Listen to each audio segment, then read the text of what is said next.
Hey, what's going on, guys? Big Chris here in the KXTR studios. I'm hanging out with DJ Big Bopper. What's up, man? How you doing?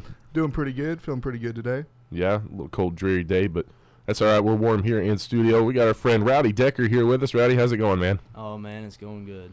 Going good, man. All right, well, let's just jump right into it, man. Let's get a little background information on you, Rowdy. Let's. When did you start playing music, man? What led you into this? What made you decide this is something I want to do? Man, I started playing music, started playing the fiddle in my family's bluegrass band when I was about 6, and I played fiddle up until I was about 14, and then I put it down and started rodeoing, and then I picked up the guitar when I was about 17 and started playing. Everything just kind of fell into place from there, huh? Yes, sir. So who were some of your influences growing up? Who were the sounds you heard?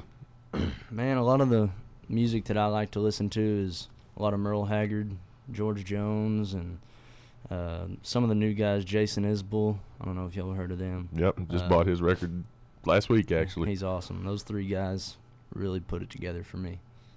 Yeah, well, we definitely need some more of that sound. I wish that kind of stuff would come back. Too much pop country stuff out there right now, if you're asking me. Yes, sir. So let me ask you, how do you balance, music with your everyday life? Jobs, school, anything like that? Well, I go to school part-time and I work for myself, so it's a lot of late nights, but... Yeah, but working for yourself, though, you kind of get to make your own schedule, so Yeah. I'm sure that definitely helps everything out. Yeah, for sure. For sure, man. So what are some of the big names? Have you played with any big names out there? Gone on any kind of, mini road trips, tours, any things like that? This weekend, we're opening for Jamie Richards at the Finishline. Jamie Richards, I don't know if you've heard of him. Yep. He's the biggest one so far. My producer is Steve Stewart, and he ran with Janie Fricky, played drums and bass for her. And Dan Seals, you heard of Dan Seals? Yep. Yeah, he played bass for him for 3 years. And so he's really the biggest name in it so far, and he's kind of my backup. He's backing me up and everything. Steve Stewart. You said that was your producer? Yes, sir. There you go. That's a good name to have in your back pocket then, I'd say. Yes, sir. So, you mentioned that your family had a bluegrass band growing up. Tell us, a little bit about that, because obviously, I'm sure a lot of your memories growing up were around music, if your family was that heavily involved in the music scene. Oh, yeah. No, Granddad plays a little bit of everything, and his main instrument is the mandolin. Mom played the bass in our family band. Dad played the guitar, brother played the banjo, and I was on the fiddle, and we had a little 5-piece that would go to festivals. They call them festivals, in the bluegrass world. We'd go to Del Rio. One time we went to Guthrie, Oklahoma, playing all kinds of different bluegrass gigs, and man, we just had a blast doing it. We didn't, it wasn't for money or anything like that. We just went and played and just had a good old time. Yeah, well, as long as you're doing something you love, you never work a day in your life, right? Ain't that what they say? Exactly. So tell us, what are some of the records you're listening to right now, man? What's something, if we go through your iPod or your CD player or whatever, what are you listening to these days? Man, if you went through my my YouTube history on what I was listening on the way over here, a song that hit me on the way over here was 5 More Minutes by Scotty McCreery. And I'm not big into that pop country, but I don't know why, man. That song hit me, and I listened to that the whole way over here, just over and over and over. Well, I will admit this. I don't know if I should, but man, I'm a fan of Scotty McCreery. I'm not gonna say I know every single one of his songs or or anything like that, but the kid's definitely he's paid his dues. Yeah, he's definitely got some good music. That's the only song I know of his, honestly. But something about it, he talks about his granddad in the end, and it got to off me. The record, I'll tell you to check some more of that out, but. We'll hope nobody too close to us hears that. Speaking of records, though, let's talk about your record, man. Title track on it is Stephenville. Tell us a little bit about that song in particular. Obviously it's got some Stephenville influence, but is there anything else, that helped you write that one? I started out, I was dating my girlfriend for, we weren't exactly dating, but we were hanging out, I was trying to get her in the back pocket, so, and I would come to Stephenville at 9:30, 10 o'clock at night driving from Brock, and that's a 45-minute drive, You get out here at 11 and hang out for 45 minutes, have dinner, sit by a fire or whatever, and then I'd usually end up going back home. And so I'm thinking, well, I sure do love coming to Stephenville so much, just flying down 281 to get here and then taking a slow drive going home. Get home, go to bed and get up and go to work and do the same thing the next day. And so, just I'd be sitting at home by myself and thinking, man, it's not like nights like these, I want to go flying down 281. Yeah, I mean, it's kind of surprising, actually, if when you get into this kind of music, how many songs Highway 281 has actually inspired across this state. How many people have written songs. You think of Stephenville alone, you think of guys Dolly Shine, Six Market Boulevard, stuff like that. How many of those songs they wrote running up and down these same highways that we're on. Oh, yeah. Every day. So it's definitely cool to hear that, that influence is still growing, and that influence keeps going as those older bands start to kind of fade out, if you will. So tell us, more about this album. Where did you cut this album at? Who did you cut it with? Do you have a studio band? Do you have a full band you travel with? How does that work? We had when we were building or creating the record, we had a studio band, and Steve Stewart actually, I was playing at Finishline bar one night at an open mic, and Mr. Stewart came across and he said, man, you got a good voice. I really want to record you. And I said, okay. So went over to his house, and man, I showed him the songs that I play, and we just started working on it, and he produced the whole thing. And the name of his studio is the Doghouse Studio. And man, we just took it from there, and I built a little band with some of my buddies, and we got, we're kind of traveling together now, hoping to get a bunch of gigs. We got 3 months worth of gigs coming up every weekend. So anything local around here, go ahead and plug them, man. That's what you're here for. Let's hear it. Man, it's all local. Every Sunday from 4 to 7 we're playing at Finishline bar. That's in Aledo. Okay. Or right just past Aledo on the county line. And every Friday night we play at Canyon West Bar and Grill, or I guess it's called Sundance Grill, but it's at Canyon West in Weatherford. And got to go talk to Mr. Cesar Castillo here in a minute, give him a little shout. Over there at Bar C, we're going to try to hook Bar C, Bostock, stuff like that. We're trying to get in some good local Stephenville stuff that, this song is for Stephenville. I want Stephenville to hear it.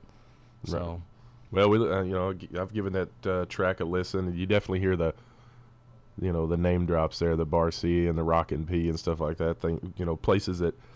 Places that anybody's gone to school here or spent time here are definitely familiar with, I like to think. Oh, yeah.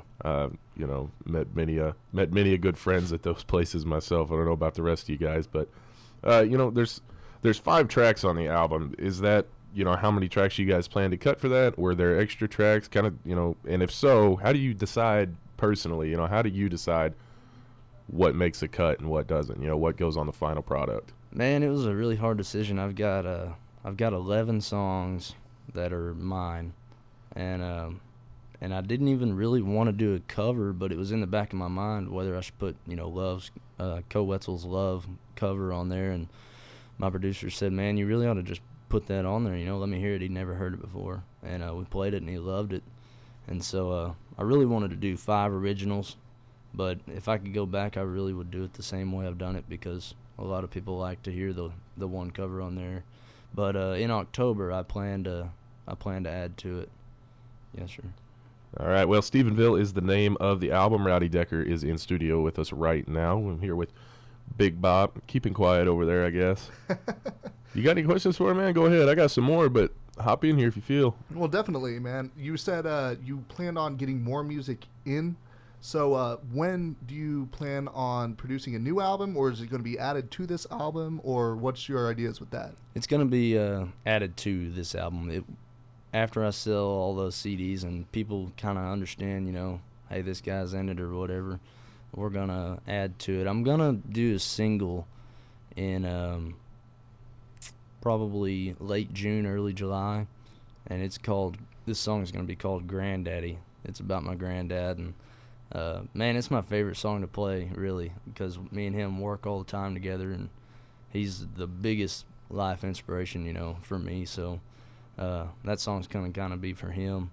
But I'm going to add that as a single and just put it on iTunes, Spotify, all that stuff. And then in October, maybe November, but we're looking for October, we're going to make the full album. And it's going to be the same art you know, as the what's on there as the cover, but just going to be added songs. There should be 11 or 12. Okay.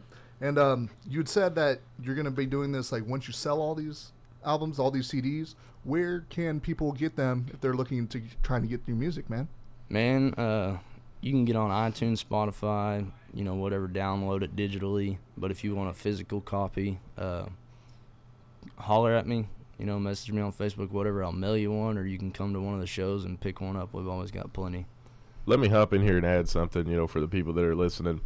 I use Spotify myself. You know, I use iTunes every now and again as well. But the best way that you can support these local artists, the best way you can support this up-and-coming talent is to buy a physical copy of the album. Amen. You know, if you'll actually look into how much money these guys make off your Spotify spins, I think it's like 1/12 of a penny or something like that. You know, I saw a picture months back. You know, somebody had 1 million spins on Spotify and got a check for like $14.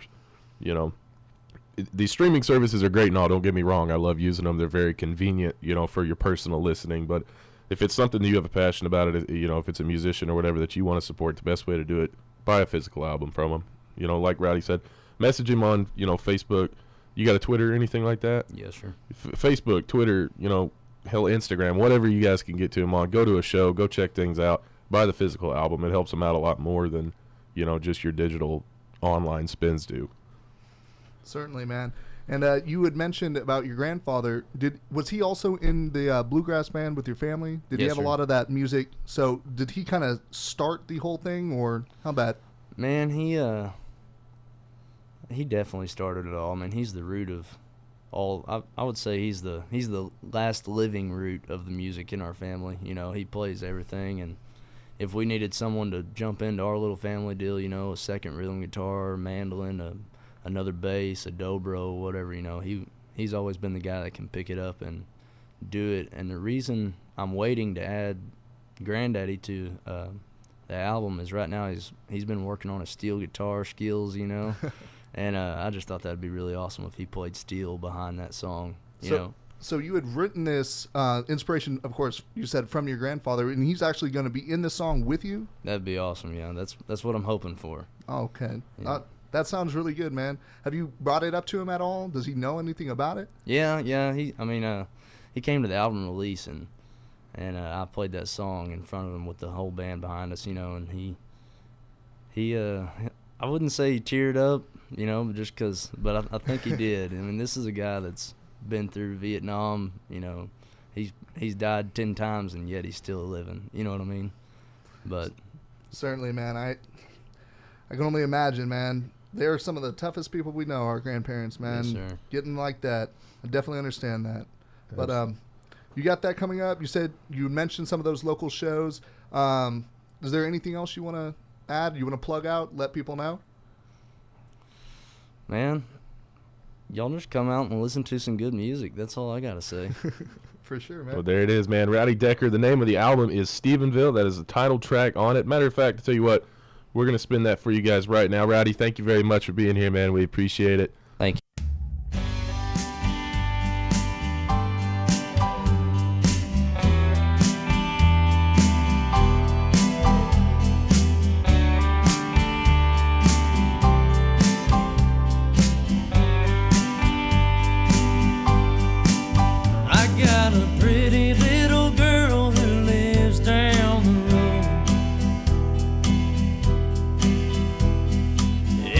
Friday night, that's where I go.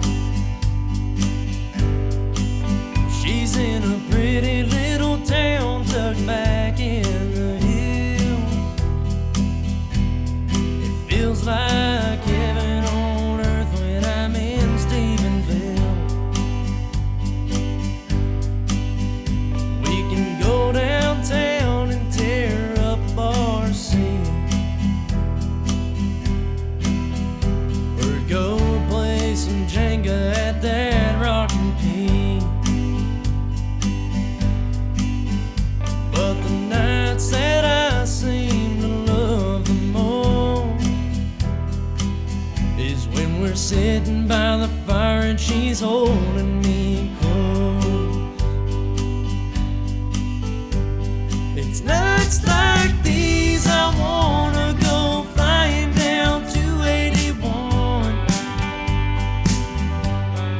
I'll do anything just to get back in her loving arms.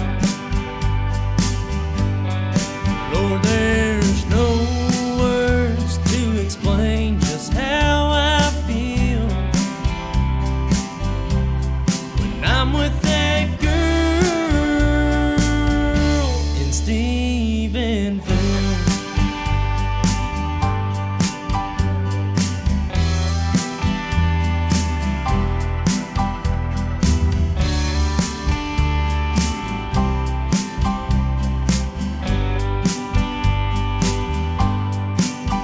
She's a good Christian girl going to school, and I'm just a broke cowboy trying to play it cool. Hell, she's better than me in so many ways. Lord, that's easy to see when there's a smile on her face.